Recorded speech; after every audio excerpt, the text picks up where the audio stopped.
with season 2. It's been 6 or 7 months. Guys, it's been so long, we don't even know how long it's been at this point. No, literally. We were on a hiatus. It was giving Manon. It was giving Manon, literally. It was getting scary. Were we coming back or not? I don't know. More on that later. Anyways, we are back, and if you can't tell by our outfits, we have such special news. Right. We were gone for a long time because we are both NK. The girls are getting married. The girls are getting married. And the thing about getting married, the girls are getting married to a better life. Right. And to our goals. Goals, future, prosperity. Big, beautiful things coming. We've had so many life changes. And I feel like we can't get too deep into it because there's many topics. Well, there's like a specific topic of today, if you can't tell by the title of the video. But I do feel like we owe y'all like the slightest bit of an explanation in the sense that like, y'all, I was going through it. I wasn't going through it. No, I'm like, in the way that we were on opposite ends, it was 2 different reasons, but like still both of them were like enough to be like. We both had to step back for a second. Yeah, we had to step back. I had to lock in on reality, and I feel like it has gotten me to a good place. I feel like we never talk about work on here, but I literally got a new job. I moved to a different city. Like, stuff was happening. I'm very, very grateful. Feeling very blessed. When we first stopped, I wouldn't say I was going through it, but this wasn't in motions. But because I took that time to focus on my world outside of social media, it got me to a better place. No, that's really beautiful. I love that for you. Hate it for me. I think like, for me personally, I think the 7 months that we've been going have been the 7th hardest months of my life. And it's crazy because it's not even related to like the pod or anything. It's not like, oh my gosh, like I haven't been, doing a bunch of things and like, it's not that. And it wasn't, lack of creativity. I think it's just like timing. I think you hit a certain point, like mid-20s, a certain age where it's just like I have to start getting serious or like my entire life is going to pass me by. And with that, I did nothing. So I feel like that realization crept. But you had the realization. At least you had the realization. I had the realization, and I know, like, I don't know, it's different for everyone. It hits people at different points.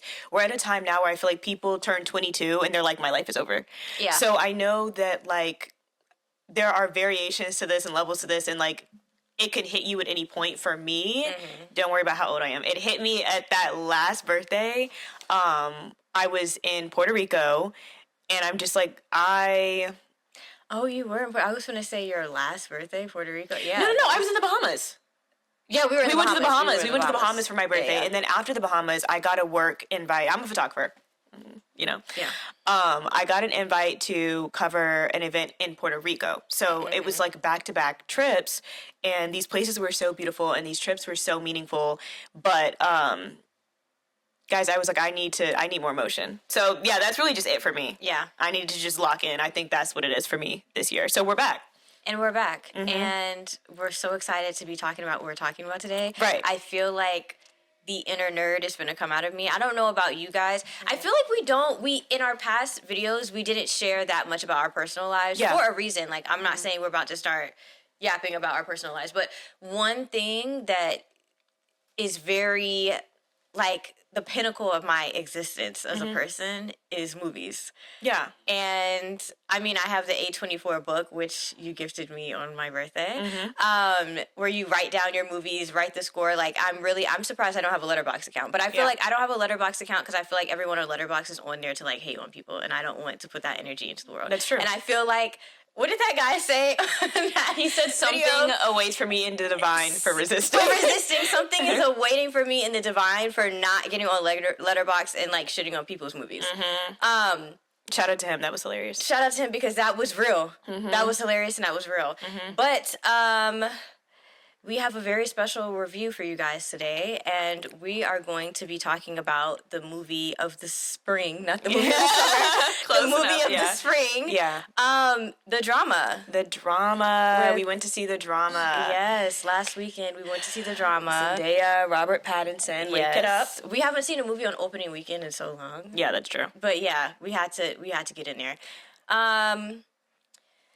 I'll start right off and say, before we even went to the theater, I don't think I had like high expectations for this movie. Like neither of us, I'm surprised we saw it on like opening weekend because neither of us were like super. Yeah, no, for sure. I think I've been following Robert Pattinson's trajectory for like the past 2 years. Yeah. So I definitely, not that I'm like a super fan, but I love what he's been doing recently. His work is just so good. Yeah. So I was definitely more like, okay, he's about to be in like a rom-com.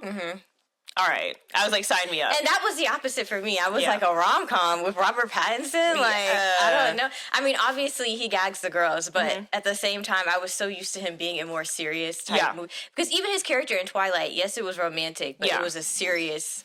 He was dead serious. He was very serious. He was dead serious in that movie. Yeah. So, I don't know. I didn't know how I felt. And then Zendaya in a rom-com, I was like... I don't know. I'm used to Rue. I'm used to the drugs. Used to the drugs of it all. Love Zendaya.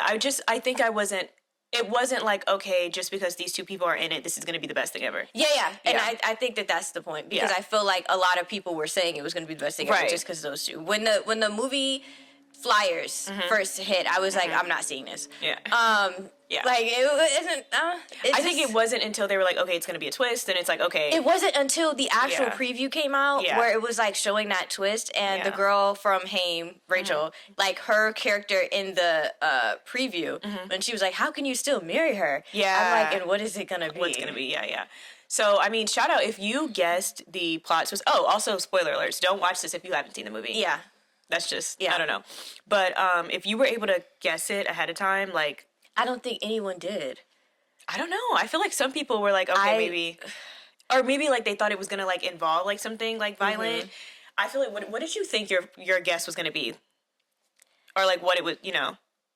My guess, and this was a reason why I was like, I'm not sure if I'm going to see this, because it felt like...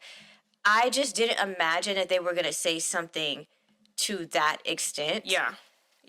In my mind, I was thinking like, oh, she cyberbullied somebody to death. That was like my first guess. That's interesting. Because I'm like, she at the table in the preview, she looks so relaxed, like, what? Yeah. And the girl is like, you did what? Like, how could you? No, that's so true. I was like, that's something that a lot of people are relaxed about. Yeah. It's something that like a lot of people, because they're not physically like hurting someone, they feel like, well, it was what it was. Yeah. I was like, okay, she must have been a bully or something. Yeah, and I think that's a really good guess. And then obviously, like, when you go in to see that was someone else's story, then very interesting. For me, I felt like, crazily enough, I felt like it was going to be that she had killed someone, but for like a legit reason. Yeah. Like, say it's like my ex like attacked me and like I shot him. Because, like, low-key... Yeah, it was giving violence. It was giving because of how she reacted, but I just assumed, I was like, there's no way they're going to do something like that. Yeah, I didn't think so. I was thinking in my mind, and that's why, another reason why I didn't want to see the movie, because I was like, if the plot is just that she murdered someone, like, they're going to have to do better than that. Well, here's the thing, though. I feel like but I feel like, you know, if someone murders someone, but they were justified, I don't know, like, and I'm like, tell us in the comments, like, what do you guys think? Would you feel a little like... No, but that's what I'm saying. I was thinking in my head, I was like, they can't possibly do that because I feel like no one would be against that. But maybe people are. Maybe people are against that. It's different coming from a woman than a man. Like, if my boyfriend told me that he murdered his ex, even if he's like, yeah, she was coming at me. No, you're like, you're not hearing anything. You're just like, I would be like, you could have just punched her and knocked her out. Like, I'm not sure about that one. I'm not sure, But, like, if she would have said, like, yeah, I was in an abusive relationship and the director picked the best route because it was literally something that people can be split on. Yeah. And one thing that we talked about, I can say, I'm extremely, extremely surprised with the amount of people that, like, and everyone's kind of agreeing with the same, going with the same, and I don't know why we're talking like we're not going to spoil it. Everyone is saying that, like, she didn't go through with the shooting, so, like, and everybody hates Rachel. Yeah. I was surprised because remember we were in the theater and we were like, maybe we won't film this episode because everyone's going to be on us. Yeah, we thought you guys were going to stone us, literally. Like, literally stone us. Yeah. And then I get on the internet and everyone's like, and what's the big deal? Honestly, I've only seen a couple of people. Well, for those who want to talk about it, obviously, like, she was going to commit a school shooting and she decided not to. And there was no, like, angel descending from the sky. There was no coming to God moment. There was no real, like, empathetic whatever. It was really just like someone else had shot something up somewhere else, and she was like, okay. And she changed her mind. I mean, maybe like seeing other people's reactions to it and like kind of being there real time on the other side of it. She's like, oh wait, maybe not. Yeah. And I think that was also a big part that was a part of the debate. I also think that she, like, it wasn't said to the people, like, it wasn't said to Charlie, Robert Pattinson's character, or, like, Rachel. I feel like, what was her name? Emma. Yeah. Zendaya's character. She was so, like, awkward, and, like, because it was so traumatizing for her, she was unable to, like, really, like, explore it and open up about it. But when we watched, like, the what is it called? Like, going back in time. The flashbacks. The flashbacks of her when she was a kid. There really was an emotional, vulnerable, empathetic moment. Like, her, the teacher being like, everybody walk around and then, like, stop and, like, be in front of someone. Her seeing her classmates cry, she literally bursted into tears. Yeah. It's like, because she could not stop blaming herself, and she was feeling like very guilty, especially because of like Rachel and Charlie's characters. I feel like she wasn't able to fully open up, and she was just kind of like, well, I mean, it is what it is. I decided not to do it. But like, she actually, I feel like she did, but it's like, obviously, like, because she was so, like you said, she felt so guilty, she couldn't even argue her case at that table. No, she wasn't even arguing her case, not just at the table, but even all the rest of the days with Robert Pattinson leading up. It's like, he was like asking her a million questions, and she was just like, oh, I don't want to talk about it. And I understand that, but that was something in the theater that was making me mad, because I'm like, we're looking at the flashbacks in real time, and you were going through it. So my take is that you could never tell, so guys, if this falls down, like, it's just, it's just gonna fall. You can't just tell someone, like, I almost killed a bunch of people. Actually, I'm gonna fix it real quick. Yeah. Sorry. Okay, so my thing is, like, you definitely, if you're gonna drop a bomb like that, you can't just tell someone, like, yes, I almost, like, murdered my entire, like, class or something. Yeah. And then think that you don't owe someone constant explanations. Yeah. I will say, I'm seeing a lot of, like, discourse in the sense that people are like, Emma's the real villain. What's the other guy's name? Charlie's the villain. Like, I'm seeing a lot of people kind of demonize them both, but I feel like you have to think about, like, what you would do if you were in those shoes. Yeah. Charlie definitely did not respond well, but I feel like, would you, if you heard that somebody was going to do something like that? Yeah. What he wanted was an explanation. What she was doing was dodging it by any means. Yeah. And and that's true. Like, if she had to set him down one-to-one, I'm talking about tears and all. Yeah. And said, I was bullied, I was so troubled. Even if they talked for, like, 5 hours straight. Yeah. Because it's kind of like, no one else at that table when they were doing that wine tasting needed an explanation. No. And I feel like that was when anything that the girl and her husband said to me would have gone in one ear and out the other. Like, literally, I have nothing to say to y'all. Don't owe y'all anything. I don't owe y'all anything. And the fact that she even still let her be her maid of honor was crazy to me. Insane. As soon as she started acting that way, you're out the wedding. You're out. Y'all just don't have to come.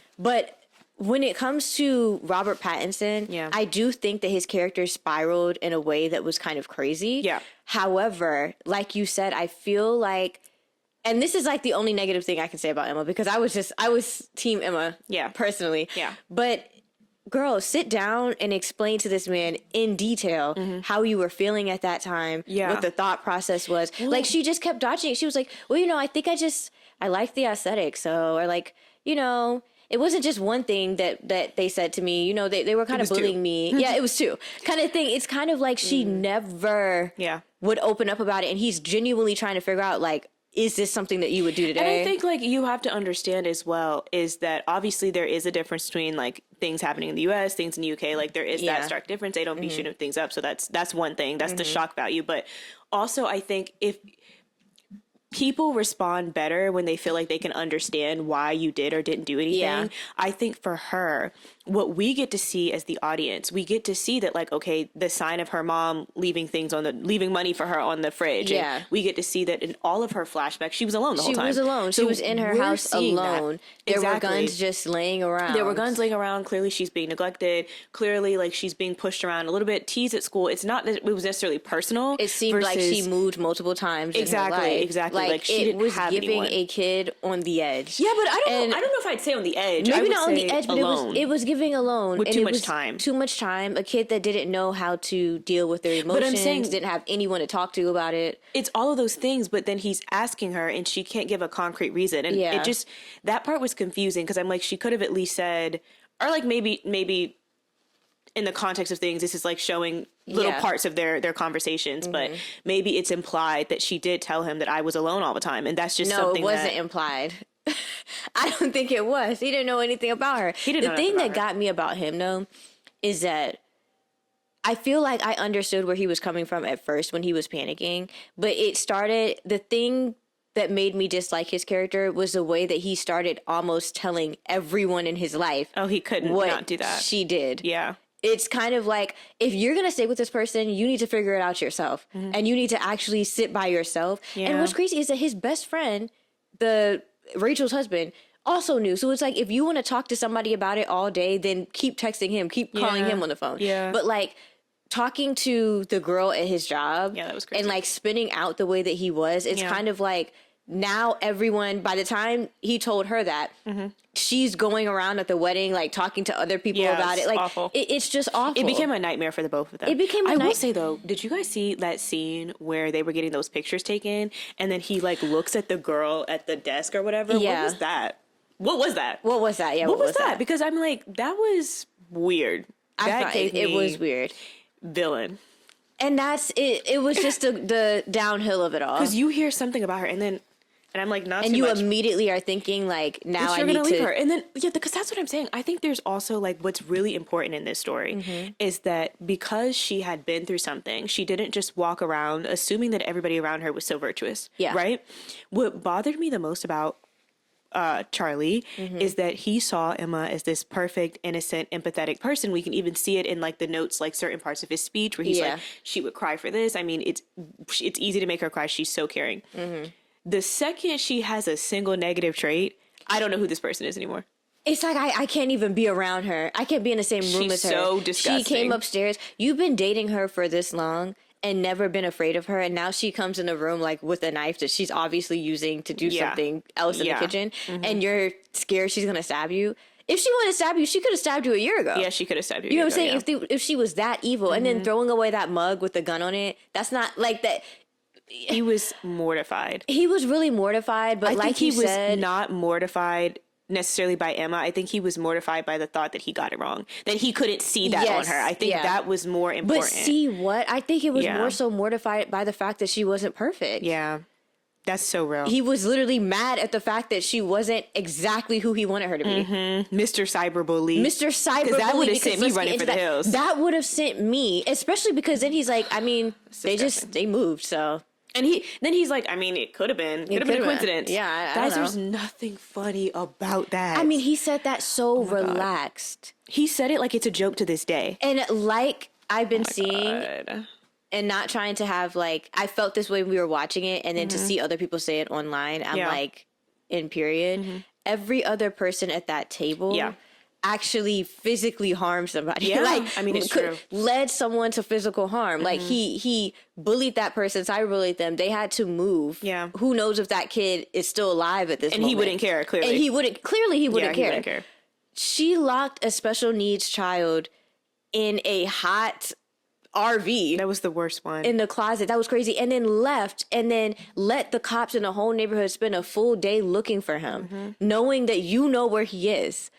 And She not didn't care saying if a he lived or single word. died. She could have written a note and put it in the neighbor's mailbox telling them where he was. Also interesting about that really quick is that like she didn't care about a special needs kid, Yeah. but when her cousin was the victim of gun violence, Yeah, then it's a problem. Okay, yeah, just a wanna put that out random there. special needs kid. Right. And then what's crazy is that then when Charlie came and questioned her in the office, she was like, he wasn't special needs, da da da. When she was telling the story at the table, she thought that was the funniest part of the story. Yeah. She was like, then he started screaming and he was panicking so hard, which just scared her. Which scared her. Scared you to leave, not scared. Scared you to open the door. Because if I'm like, somebody is freaking out, I'm going to. I think that if I was a kid and I put someone in a closet and they started screaming, because I am afraid of loud noises. That's something that like really, I would have panicked, ran to the house and been like, he's in the closet. He's in the closet. Yeah, screaming. like let somebody else know. Let someone. I would have immediately started panicking and ran and got someone to help him. Because if I'm too scared to open this door because I feel like this person's gonna oopsie,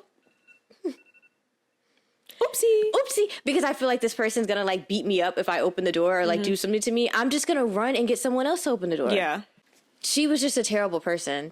And it's really annoying to me how she was bent on trying to convince everyone, because that's the thing. Why are you trying to stop Charlie from marrying her? Yeah. That's not your wife. You don't ever have to see her, actually. You can just stop being friends with her. That has nothing to do with you. Right. The same way, I do think that her husband was way too relaxed. In a sense, I feel like he should have had her under control a little bit more. No misogyny, no gender roles, not even on that. I'm just saying, like, person to person. Get your person in check. Get your partner in check.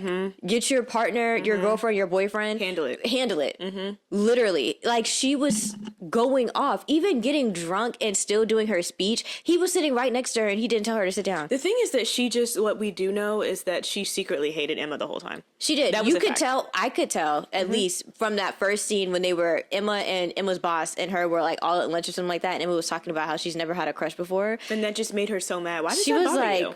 You've never had a crush? Like, why does it bother you? Why does it bother you? It's not you. We're 30. It was just giving high schooler the entire time. And don't get me started on the fact that her husband, his frontal lobe was fully developed when he used a woman as a human shield. That, to me, like, okay. Everything that was said at the table, despite like outside of like Emma or whatever. Yeah. These like guys, this is friendship ending information. Like every last one of the other people, I would have had to stop talking to you immediately. Yeah. Cyberbullying, leaving a mentally challenged kid and locking somebody in something and leaving them to rot. And then maybe not, I wouldn't end your friendship if you push your girlfriend in front of a dog. But I definitely... That's the first one. That's actually like the first strike. I think what's really weird is that, like, for his girlfriend, too, I mean, like, that's such a crazy admission. That is a terrible thing to do. It's really crazy. Like, literally, the only thing that would maybe keep me friends with him was the fact that he seemed very different than, like, what he described. Yeah. However, as you could see as the movie kept going, he was using anyone in front of him as a human shield. Yeah, no, you end up figuring out that, he was just a weak person in general. Yeah, and now we know why you pushed your girlfriend in front of a dog. Now we know. Now we know. And he tried to like make it seem like, oh, he couldn't stand the girlfriend anyways. No. That's weird. That's a weird thing to do. If someone annoys you, you don't care about their life. That's the first thing. He would have been going first. And then it would have been his girlfriend, and then it would have been Robert Pattinson. And I think Robert Pattinson's was so bad because he didn't have any remorse. I think that if he was saying it and he was like, he felt bad for it, I would have forgiven him, but he didn't even care enough to remember what he did. And that's the interesting part, is that I think another thing they don't if you really think that he did that, because one thing I was thinking about too, was that he lied. I felt like he just said that when we were watching it in the theater. I was like, either he really doesn't care or he's just saying that, because I personally felt like he wasn't even brave enough to say the worst thing that he has ever done. Yeah. And then he's using all of this to like judge Emma. I'm like, you were sitting at the table and we're all asking you, what have you done? And you're like, I don't know. I think I might have bullied someone. I don't know. Like, I feel like it could be taken two ways, to where like he bullied someone and he was trying to act like it just is what it is and he didn't care. Or two, he is the only one at the table that's not even willing to share one negative thing that he's done.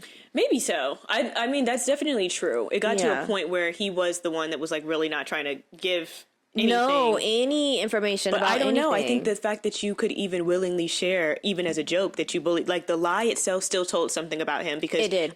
He didn't care about the lie. So I'm like, I don't know. I wouldn't have said that. Like, I mean, well, obviously, like if you shouldn't say that you cheated. He was trying to think of like what's the most normal thing that happens nowadays, and that concerns me even more. Yeah, that's still like a crazy I said, thing. To me, it's like the whole maybe that you've cheated once before. Yeah, but I mean, obviously, you're at your. Yeah. You know what I mean? Like in this case, you're about to get married. You're not going to want to say that to your partner. Okay. But I feel like like I said, someone saying that they cheated would have been a better story than you literally saying that you bullied someone so hard, but they had to like switch schools. Yeah. Like, I'm like, to me, that is one of the worst things that you could do. I think what made it so interesting is that from the picture that they were trying to paint, it's like he could never understand Emma because he was on the other side of that in high school. You know what I mean? You're the person that was popular. Yeah. You're the bully. You're the actual bully. He couldn't get into her mind. And also, like, I'm sure, obviously we saw in that scene, everything that everybody else was saying was affecting her differently because she was bullied. Yeah. So it's kind of like, I wouldn't even have let them judge me because I'm like, you monsters. You monsters. You vicious beast. Beast, literally. You beast. Like, I don't understand why she let them get on her like that. Yeah. I'm sorry, but one person had a thought. Y'all put action behind that. Y'all put action behind it, yes. And it seemed like y'all didn't even think y'all through. No. There were no thoughts. It was just like... do it again. They would do it again. They would all do it again. Everybody at the table. They would do it again. Mm-hmm. The same way that the girl that he was working with at his job was like, the worst thing I ever did was cheat on my boyfriend. And then 2 seconds later is like trying to cheat on her man. And she did it again. And she did it again. She did it again. And she would have gone through with it. And she would have gone through. Also, that was literally the audible gasp of everybody in the theater when that happened. Everyone in the theater. We were so shocked. That was when he was sitting at the table and he was like, I'm just saying, would you take them back? And she's like, well, I don't know, maybe call the cops. And he like throws his salad or something. Scary. Everyone was like, we jumped, we gasped. That was scary. Something was coming out of him at that moment. That made me so mad because it just felt like such a betrayal to Emma. Not the cheating, but the... telling her story to everyone. Telling her story. I was like, no way he is sitting at this table asking this random person that could spread anything online, anything by word of mouth, about the thing that she didn't even want to tell you. Like, he heard her deepest, darkest secret. And went to work and was asking his coworkers if he should be scared of that. Paul Revere style. Paul Revere style. He was the town crier. Yes. With her secrets. With her secrets. I just don't understand, like, what would possess you to do that? If you were going to suffer, in this case, because you're about to get married, suffer in silence. Toughen up. Suffer in silence. Go see a therapist. He's talking about she needs to see a therapist. He needs to see a therapist. Figure it out. As to why he can't forgive his partner for something she almost did. When she forgave you. Yeah, for something you actually did. And you didn't even ask for an apology. She never even brought it up. After that, she never brought up what any of the other people did after that. It was them, when Robert Pattinson went to her office, the three of them in there quarreling, talking about, you did this, you did that, da-da-da. And the person who did the worst thing never said a single thing about what any of the three of them did after that. Why would she do that? Because why?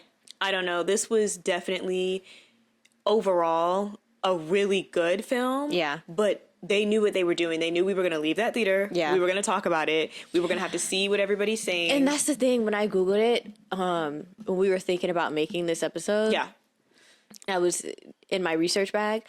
It kept talking about how, like, the story is so controversial, it's drawing controversy. I'm like, I don't know if it's controversial with the audience that's going to see it. Maybe it's with, because I did see, which I haven't read his statement. Yeah. But one of the fathers of a victim in Columbine said something about the movie and that he didn't like the topic of the movie or how it was portrayed. Something of that nature. Interesting. I don't know exactly what he said, so I can't say verbatim. Right. But I mean, like, that makes sense for him and obviously.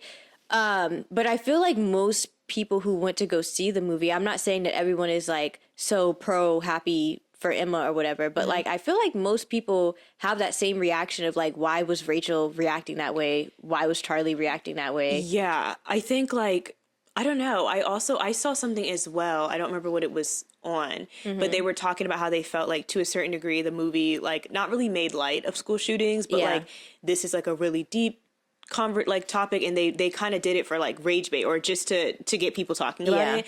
But I don't know. I think that this was done in a really careful way. I think that I think so too, because I did see a lot of the like magazines saying that like the movie was so hyped around the twist, and they did that to have like the craziest twist ever. But I think what the movie or the director was trying to show is that the twist is actually not crazy anymore. It's like so it would have been common. crazy in like 2005. Exactly. But like nowadays it's so common, even to the point where I think it was Robert Pattinson during his little monologue in the movie, and he's like, you know, you can look on the street and like who knows if that person's having a bad day, if that person planned one, if that person did. 100%. It's becoming normal in the US. It's sad. It is, It's quote unquote, honestly normal. It is really sad. It is very sad. It's really sad. And I think like just like not having those thoughts, never having been in that type of space, it does make you wonder, like, if this is a new thing that's going on with people, is it because people are desensitized because of social media, like what they were trying to say, or is it really some type of psychological error? Because we talked about this, guys. We rambled more than we're doing right now. We got into this movie. I feel like you were saying a lot about how media is like influencing like young minds and things like that. It's so tough for me to believe, no matter what is going on with you, that you would think to get a weapon, murder weapon, by the way, and just kill people. And then on top of that, obviously, as we've seen, back in the day, okay, maybe you would hear of someone stabbing their bully. The one person that was bullying them, they get them back. Okay. I'm not saying that's good either, or but I'm saying the main bully, if it's like a group. The main bully, right? Because maybe you can't get all three because you have a knife. Those types of things, those types of stories, kind of as tragic as they are as well. Like there's some logic, there's some reason in that. It's so hard to find some type of reason in why someone would want to harm people that don't even have anything to do with it. Like I feel like even, of course, as we see in the movie, young Emma had a moment where she looks into the eyes of her classmates and she starts crying because it's like this whole thing of, I was going to kill you, first of all. And number two, like, you're just a regular person and you don't hate me. Now that we're looking eye to eye, it's like we have something in common, and that's that we both lost a friend. And then obviously she goes on to do everything that she does. I feel like I just can't fathom what would be going through that person's mind. And to me, it cannot just be social media, because you have this gun and you're outside of your school and this is real life.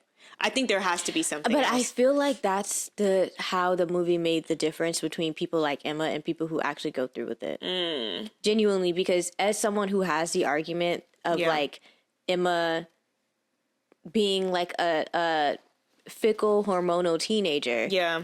And one that is lonely, one who's going through all these negative emotions and doesn't have anyone to speak to, not at home, not at school, because she's also getting bullied. All of that, all of those factors, I think that they factored in to put her in that mindset. But I would never argue that same thing for the people who actually went through with it. Because I feel like once you actually take someone's life, all of that kind of goes out the window, because I don't know, and same, like similar to what you said, or the exact same of what you said, I don't know how you could go on a killing spree and like just, I don't know how you could do something like that. I genuinely, under any circumstance, I'm sorry, guys. Do I understand how you could do something like that? No, it's dark-sided. It's dark-sided. It's like, definitely, no, it's dark-sided for real. It's dark-sided. Like, I feel like that's when the Southern roots come out. That's when the Baptist comes out. The Baptist comes out? There's something that, Because I'm like, my God.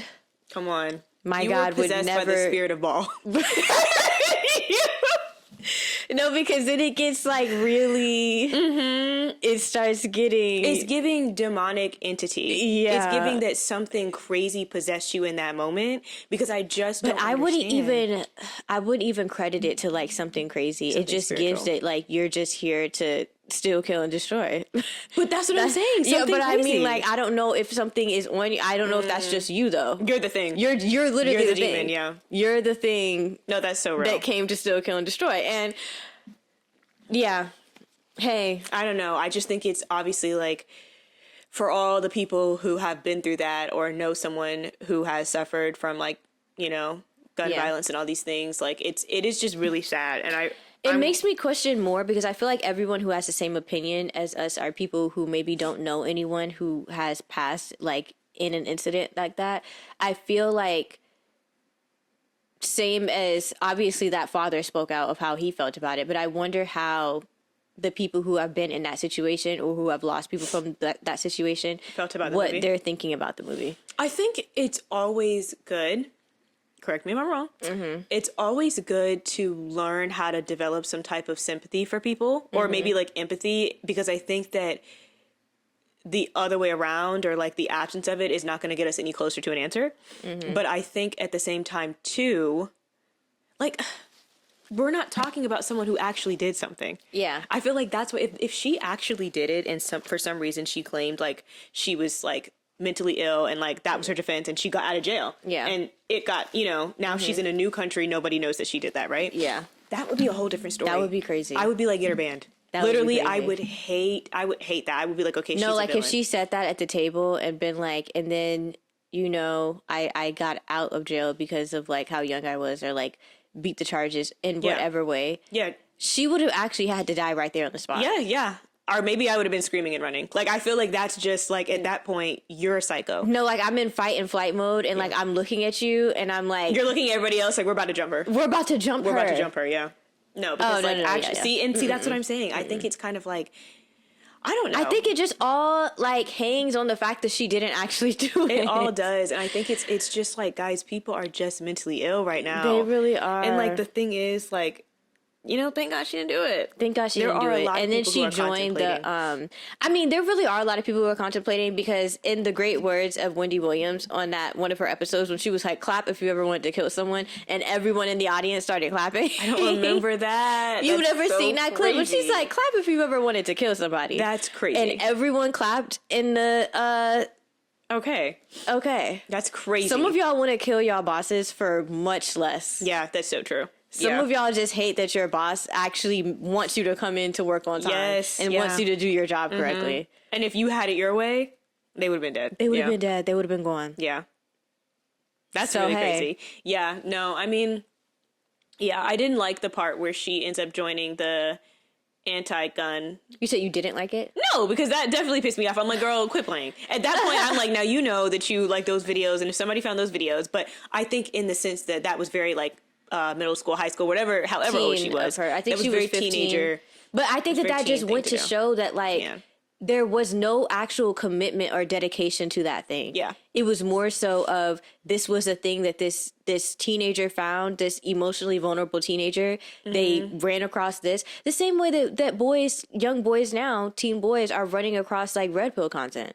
And they're becoming like the worst people on the planet by the time they reach like 18. There's so much to be said about There's that. so much to be said about that, but it's like they're lonely. Nobody at school likes them. They're getting bullied. Yeah. They're not rich, so they can't wear the newest clothes or the newest this or newest that type thing. And then they go home and they see a video by Andrew Tate and they're like, oh my gosh, this guy understands me. I think the moral of this story and the moral of all this is that it gets dangerous when people feel like they have nowhere to belong to. People, Yes. especially young people, they become desperate to find a crowd. And in the beginning, Emma felt like I can fit in with these Columbine type people who they never fit in. I don't know. Maybe they never fit in anywhere and no one likes us. So we're going to be, what do outcasts look like? What did they do? They dress like this. Yeah. And they're into violence. And so I feel like that is some people's reality. And then as soon as she found a friend, she's like, I'm going to get deep into whatever my friends are into. Whatever my friends are which into. happened to be against gun violence. Against gun violence. So And she there we go. completely switched. She was like, now I'm into this. And so I feel like young minds are so like, I feel like watching it as an adult, obviously, Yeah. you're seeing like this is absolutely insane. But I feel like just the context of her age really needs to be discussed because it's so different. If I was sitting at that table and she said that when I was in college, I planned a school shooting, absolutely not. Absolutely not. I'm out. I'm actually like out. we're never speaking again. And if I even see you again, I'm calling the police. I'm calling the police. Stay away from me. And that like it's just Stay away from me. stay away from me. Yeah. Because I can't imagine being 22 again and planning in college. No, it's crazy. Like that stuff like that is crazy. Or planning to do that at like a concert or anything of that nature. Like the older you get, the more concerning it is. Yeah. it's concerning after the age of like 16, honestly. Yeah. It's just like it's a no because all that stuff has to end. Also, I mean, there are a couple of things I need to say. One being, 2 of my nails are completely. I didn't notice that. No, I I also knew before- noticed that we didn't plan to have white nails for this We episode, didn't, but we but- literally have white nails. Yeah, no, because I'm like, I literally was supposed to do my nails before this. Yeah. And then it's like the 2 that I'm literally using to like, you know what I mean, touch the mic and adjust. And I'm like, I'm saying this now as a disclaimer. Don't worry about it. Don't look at it. Don't look at it. Don't look at it. I'm like, we came back and I wanted to do like stronger than ever, but like, I don't know, time just didn't, it wasn't on my side.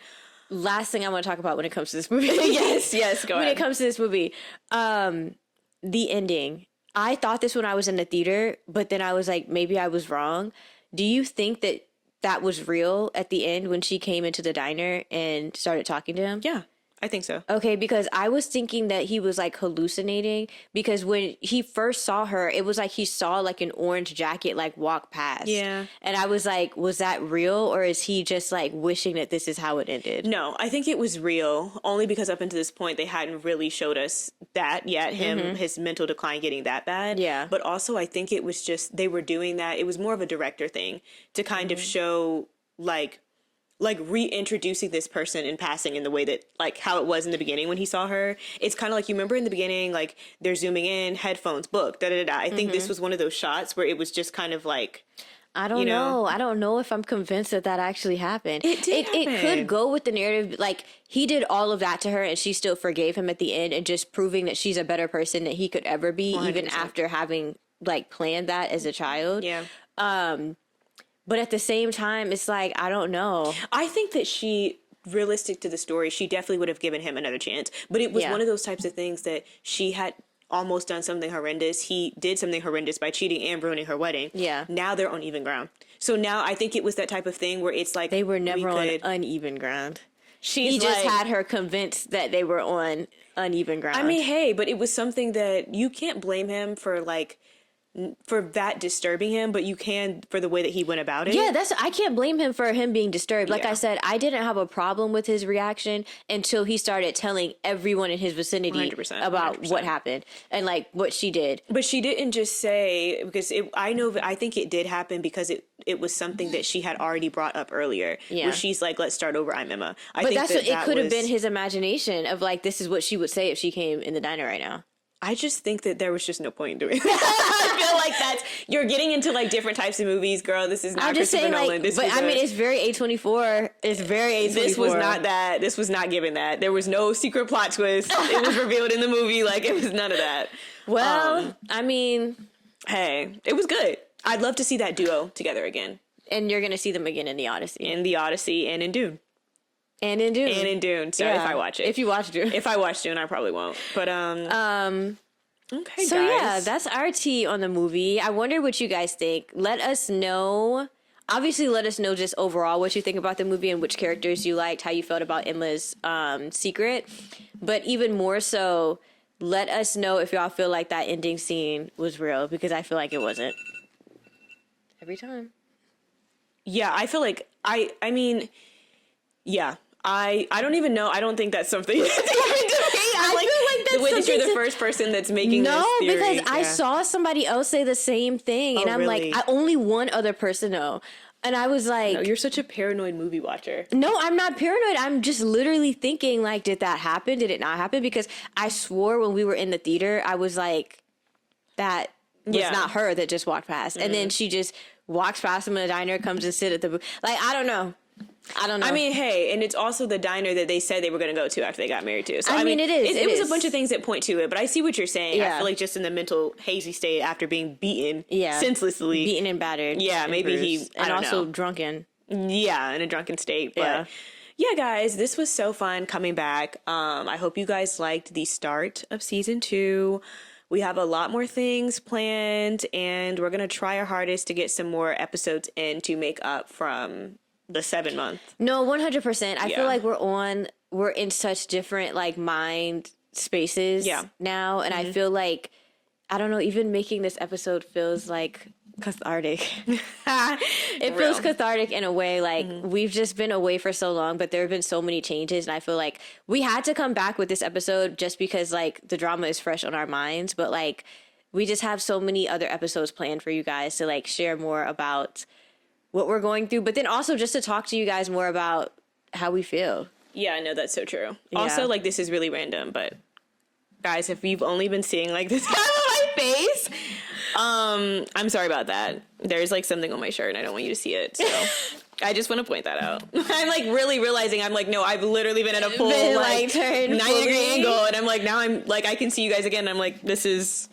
great. This is great. Yeah. Okay, guys. But yeah, we will see you guys in the next episode. Thank you for being back with us. Bye. Bye.